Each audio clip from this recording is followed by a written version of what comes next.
C'est l'heure de la revue de la presse et des médias israéliens ce matin sur Studio Kalita, relayé sur les ondes des radios juives parisiennes. Un sujet très nettement dominant ce matin en manchette et en première page des deux grands quotidiens israéliens, le Israël Hayom et le Yediot Aharonot. Ce sujet est particulièrement explosif et il devrait nous accompagner au cours des prochaines semaines. La bataille pour l'annexion, titre ce matin en manchette le Yediot Aharonot, en insistant sur le véritable bras de fer que se livre actuellement Binyamin Netanyahou d'une part et les responsables des localités juives de Judée et Samarie de l'autre. Binyamin Netanyahou ne cache pas sa colère après que ses responsables aient exprimé au sortir d'une rencontre avec lui il y a 2 jours leur opposition farouche au plan de paix de Donald Trump, non pas parce qu'il inclut l'instauration de la souveraineté israélienne sur 30% de la Judée et Samarie, mais parce qu'il inclut également et surtout le gel de la construction dans les implantations et surtout parce qu'il prône la création d'un État palestinien indépendant. Le Yediot Aharonot indique que c'est aujourd'hui que les localités de Yesha lancent leur campagne de propagande contre ce plan de paix et cela exaspère passablement le Premier ministre qui déplore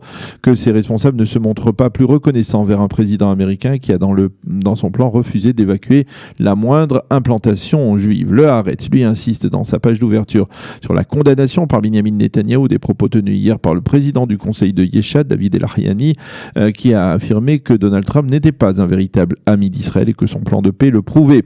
Monsieur Netanyahou a déploré que l'Ariani fasse montre d'aussi peu de reconnaissance envers un président donc américain qui s'est toujours porté aux côtés de l'État d'Israël. La manchette du Israël Hayom, elle aussi, est consacrée ce matin au plan d'annexion qui doit être enclenché à partir du 1er juillet. Mais cette fois, le quotidien gratuit cite un haut fonctionnaire américain qui se veut conciliant et qui clarifie un point important. Il n'y aura pas de gel de la construction dans les implantations isolées, affirme-t-il, dans le but peut-être de rassurer les habitants des implantations juives. Selon lui, le plan Trump réclame le gel de la construction uniquement dans les zones qui seront finalement cédées aux Palestiniens et non dans les implantations isolées qui, elles, deviendront des enclaves israéliennes au milieu de ce que doit être le futur État palestinien. Le Israël Hayom insiste également ce matin sur les préparatifs au sein de Tsahal à ce plan d'instauration de la souveraineté israélienne sur la vallée du Jourdain. Au sein de l'armée israélienne, on envisage les scénarios les plus dramatiques en Judée et en Samarie. Et hier, la radio israélienne a cité l'un des proches conseillers du raïs palestinien, il s'appelle Mahmoud El-Abbash, et a affirmé que si Netanyahou instaurait cette souveraineté israélienne sur les implantations et la vallée du Jourdain, une véritable vague de violence sans précédent dans l'histoire du conflit israélo-palestinien déferlerait sur ces régions. Il a également précisé que les forces de sécurité palestiniennes ne participeront pas concrètement à cette vague de violence, mais qu'elles ne feront rien pour l'enrayer. Et face à ces mises en garde, certains responsables sécuritaires palestiniens et jordaniens cités ce matin par le Israël Hayom croient savoir qu'Israël pourrait reporter la démarche d'annexion jusqu'au lendemain des élections américaines en novembre prochain.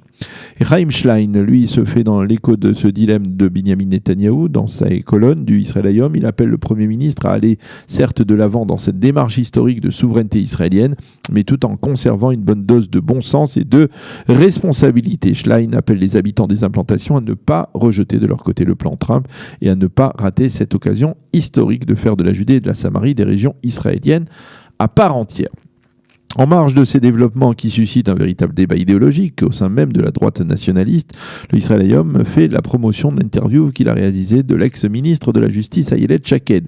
La députée du parti Yamina, qui siège aujourd'hui, vous le savez, dans l'opposition, ne cache pas sa colère envers le Premier ministre, qui, selon elle, a trahi son alliance avec le sionisme religieux. Il nous a jetés dehors après avoir trouvé un nouveau partenaire en la personne de Benny Gantz, déclare Ayelet Shaked. Netanyahou n'est pas le leader de la droite, dit-elle, mais seulement le leader du Likoud. Le Yediot Aharonot fait aussi, lui, la promotion de son entretien avec le conseiller stratégique de Benny Gantz, Ronen Sour, qui révèle les dessous des tractations au sein de Bleu-Blanc jusqu'à l'éclatement du parti il y a 1 mois et demi et après. L'homme qui devait faire de Benny Gantz le Premier ministre, comme le dit le Yediot Aharonot, s'exprime pour la première fois demain dans ce journal.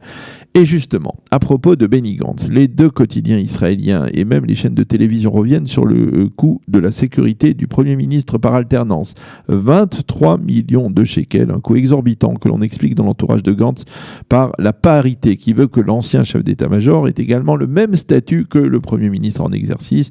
Et donc, si la sécurité rapprochée de Binyamin Netanyahou coûte aux contribuables israéliens 23 millions de shekels par an, eh bien, celle de Benny Gantz doit coûter exactement la même somme, ce qui, avouons-le, peut paraître exagéré et même déplacé, surtout dans ce contexte de crise économique en Israël. Ces révélations se rajoutent au fait que Benny Gantz avait réclamé 2 limousines blindées comme Binyamin Netanyahou avant finalement de se rétracter hier face aux protestations d'une partie de l'opinion publique. Et à ce propos, le Yediot Aharonot revient sur l'un des épisodes, on va dire, les moins brillants de la très importante carrière militaire de Benny Gantz lorsqu'il était général et qu'il attendait d'être nommé à un poste. Eh bien, Benny Gantz disposait à lui seul de 3 voitures de fonction de la part de l'armée israélienne. Et le Yediot Aharonot de rappeler que celle qui avait volé au secours de Benny Gantz à l'époque n'était autre que la porte-parole de Tsahal, une certaine Miri Regev. Miri Regev, celle-là même qui la semaine dernière, dans le même Yediot Aharonot, affirmait que Benny Gantz n'était pas suffisamment mûr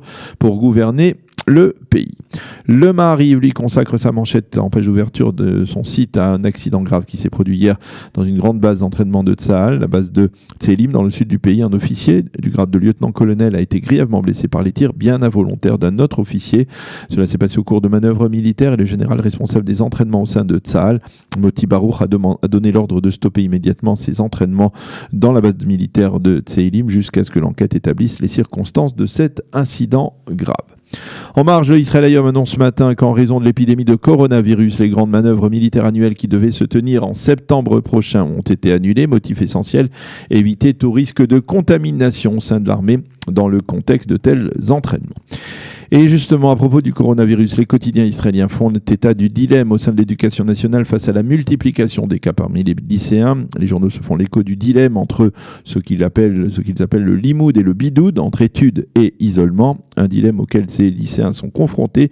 Des lycéens qui, pour beaucoup, se préparent actuellement aux épreuves du baccalauréat israélien et reconnaissent qu'il n'est pas facile pour eux de se retrouver en quarantaine avec le devoir d'étudier pour passer leurs examens dans quelques semaines. Et puis nous terminerons cette revue de la presse israélienne par un éditorial publié hier dans les colonnes du Maariv par Pierre Besnénou, l'ancien président du FSJU et du Congrès juif européen, qui vit aujourd'hui en Israël depuis plusieurs années, et qui affirme que l'État d'Israël doit accorder la nationalité israélienne à tout juif, même si celui-ci ne fait pas obligatoirement son alia. Pour argumenter sur cette proposition, Pierre Besnénou explique à quel point de nombreux juifs de France, mais aussi d'ailleurs, ont été surpris et même frustrés de constater qu'au début de l'épidémie du coronavirus, l'État d'Israël ait fermé ses frontières et n'ait pas donné aux juifs qui le souhaitaient, qui se sont toujours sentis solidaires de l'État hébreu, la possibilité d'y venir durant cette période de crise. Pierre Besnénou cite la déclaration d'indépendance de l'État d'Israël qui mentionne que les portes de l'État juif seront toujours grandes ouvertes pour les juifs du monde entier. Le fait de fermer les frontières de l'État d'Israël est contraire à l'esprit du sionisme, écrit Pierre Besnénou. Il ne faut pas que notre sentiment d'appartenance et de solidarité ne puisse s'exprimer qu'au travers d'une alia. L'attribution de la nationalité israélienne à tout juif qui le demande doit donner un caractère officiel à ce lien qui unit les juifs d'Israël à ceux de la diaspora, écrit Pierre Besnénou dans un éditorial dans le Maariv d'hier. C'est ainsi que nous terminons cette revue de la presse israélienne ce matin.